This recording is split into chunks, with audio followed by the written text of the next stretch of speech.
Hai, Assalamualaikum. Selamat datang kembali di Gaptek 19. Oke, di video kali ini saya berbicara santai saja ya, masih tentang iPhone di tahun 2022 ini. Dan kali ini yang saya bicarakan adalah bagaimana biasanya kebiasaan saya membeli iPhone yang ada di e-commerce Indonesia, atau secara bahasa kasarnya beli online di Tokopedia atau Shopee ataupun bahkan Bukalapak.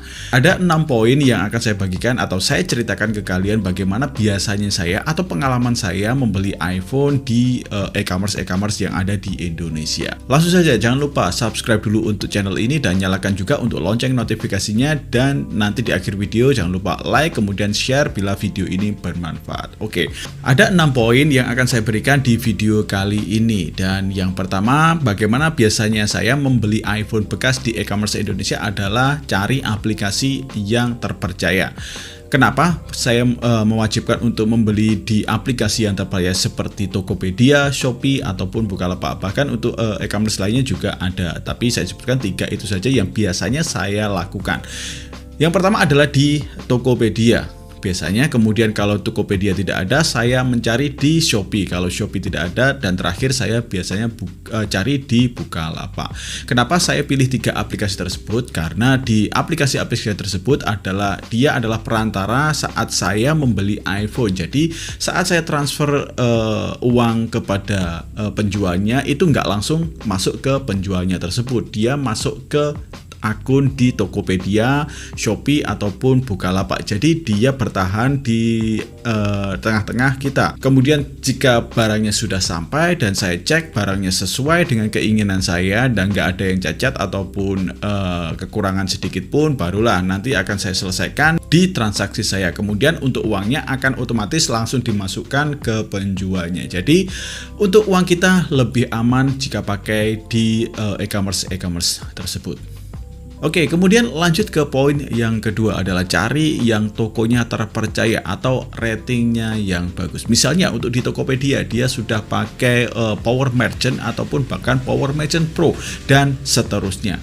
Di sebelah toko ada logo yang biasanya berwarna hijau kalau di Tokopedia, dan kalau bisa cari toko yang memiliki transaksi yang sudah lumayan banyak. Jadi kalian cek juga untuk transaksinya toko tersebut, kemudian sekalian cek untuk riwayat transaksinya tersebut, bagaimana toko itu bertransaksi dengan orang-orang yang membelinya, apakah hasil atau produk yang dijual di toko tersebut oke dan ataukah tidak. Jika oke, kalian next ke poin yang ketiga dari bagaimana kebiasaan saya membeli si iPhone di e-commerce Indonesia adalah, ini hal yang tersulit ya di poin yang ketiga ini adalah mensortir barangnya.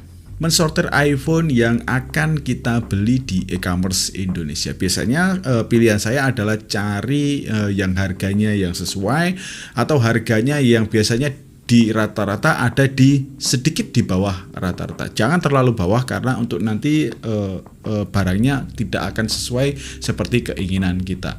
Ada harga, ada barang yang bagus pula. Kemudian cari yang kondisinya terbaik untuk iPhone tersebut.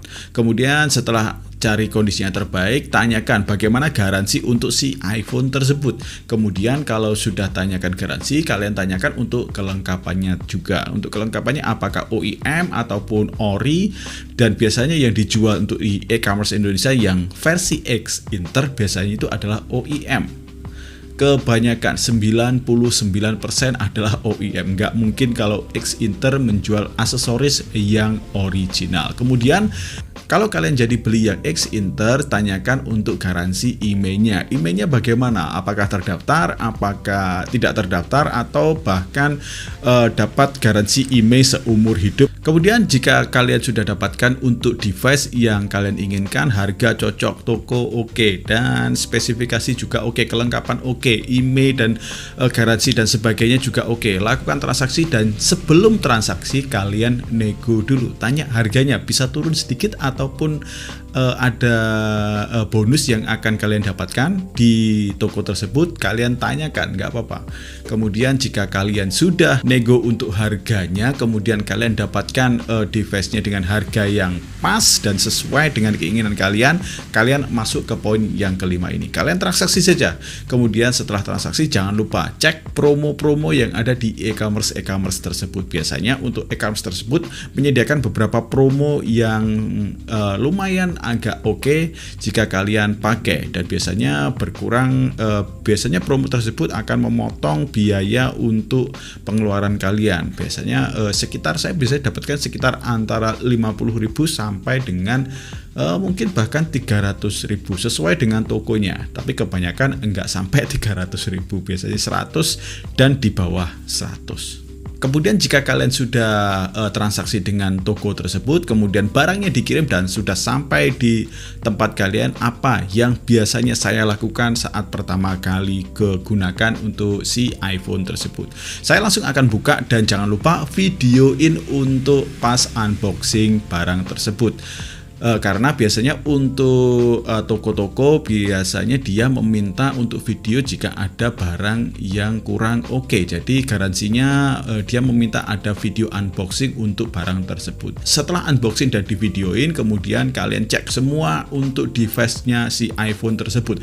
Bagaimana si layarnya, apakah berfungsi, kemudian speakernya, kameranya, kemudian cek untuk body-bodinya. Bahkan kalau kalian bisa cek untuk Trio Tool, bisa kalian cek juga untuk Trio Tools. Kalian pakai saja seharian penuh, full 24 jam, dan biasanya untuk e-commerce tersebut menyediakan waktu hingga 2 hari atau 24 jam saat kalian terima barang dan langsung otomatis untuk barang diterima. Dan bila selesai untuk pengecekan barang tersebut, jangan lupa untuk selesaikan transaksi kalian. Maksimal adalah 24 jam, dan setelah 24 jam itu biasanya dia otomatis transaksi selesai. Jadi itu saja yang biasanya saya lakukan saat beli iPhone bekas yang ada di e-commerce Indonesia saat ini. Dan ini juga berlaku jika kalian membeli Android ya, nggak cuma untuk iPhone bekas saja. Semoga video ini bermanfaat bagi kalian. Saya Dodi Mehmet. Assalamualaikum warahmatullahi wabarakatuh. Ciao.